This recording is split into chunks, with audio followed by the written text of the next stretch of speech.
एक कंपनी का liquid ratio है 1.5, करंट रेशियो है 2 और इन्वेंट्री टर्नओवर रेशियो है 6 टाइम्स।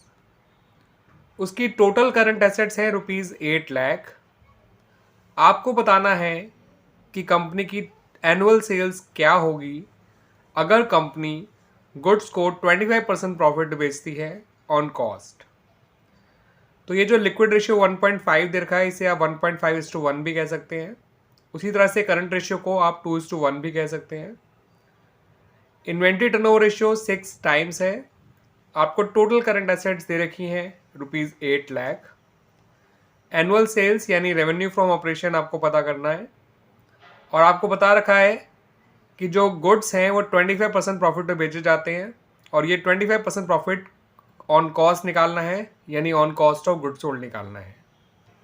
ठीक है बच्चों, तो आइए एनुअल सेल कैसे निकाली जाएगी और उसके लिए क्या क्या आपको पहले निकालना पड़ेगा वो देखते हैं। पहले यूज़ करिए करंट रेशियो के फॉर्मूले का। तो करंट रेशियो का फॉर्मूला होता है current assets divide by current liabilities. आपको करंट रेशियो पता है, करंट एसेट पता है, इसकी हेल्प से हम करंट लायबिलिटीज़ निकाल लेंगे।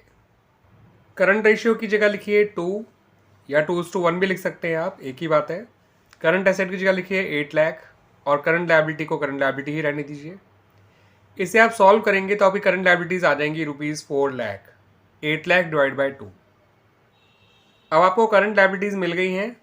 अब हम यूज़ करेंगे फॉर्मूला क्विक रेशियो का या लिक्विड रेशियो का। एक ही बात है, क्विक रेशियो और लिक्विड रेशियो एक ही बात होती है, ध्यान रखिएगा इस बात को। और उसकी हेल्प से हम अपनी क्विक एसेट ढूंढ लेंगे। लिक्विड रेशियो का फॉर्मूला होता है liquid assets upon current liabilities.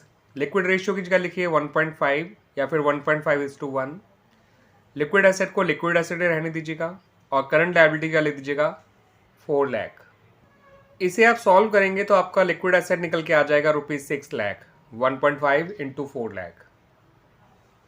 ठीक है बच्चों, तो लिक्विड एसेट भी आपको मिल गया, करंट लायबिलिटी भी मिल गया था आपको, करंट एसेट पता ही था आपको।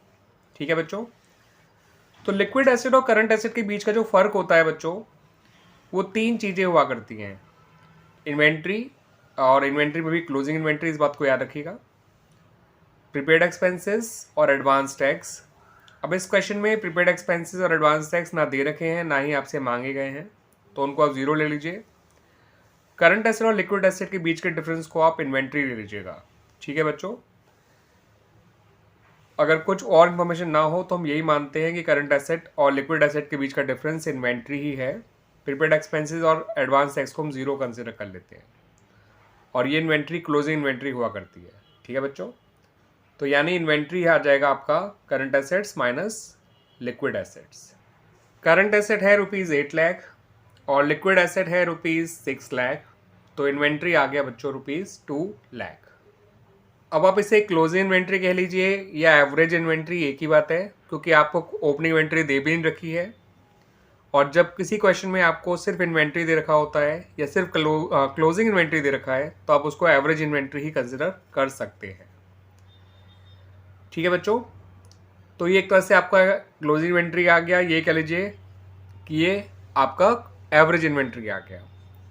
अब आपको इन्वेंट्री टर्नओवर रेशियो दे रखा है 6 टाइम्स, हम उसका फॉर्मूला यूज़ करेंगे जिससे हमारा cost of revenue from operation निकल आएगा। ठीक है बच्चों, इन्वेंट्री टर्नओवर रेशियो की जगह लिख दीजिएगा बच्चों 6, cost of revenue from operation को cost of revenue from operation ही रहने दीजिएगा और एवरेज इन्वेंट्री की जगह लिख दीजिए 2 लाख। इसको सॉल्व करेंगे तो आपका cost of revenue from operation निकल के आ जाएगा बच्चों ₹12 लाख। तो बच्चों cost of revenue from operation ₹12 lakh आ गया और हमें एक क्वेश्चन में कह रखा है कि goods are sold at a profit of 25% on cost. तो आइए ग्रॉस प्रॉफिट निकाल लेते हैं, जो कि कॉस्ट का है 25%, यानी 12 लाख का 25%। इससे आपका ग्रॉस प्रॉफिट निकल कर आ जाएगा बच्चों ₹3 लाख। अब हमें कॉस्ट भी पता है, ग्रॉस प्रॉफिट भी पता है, तो हम अपना रेवेन्यू फ्रॉम ऑपरेशन या एनुअल सेल्स भी निकाल सकते हैं।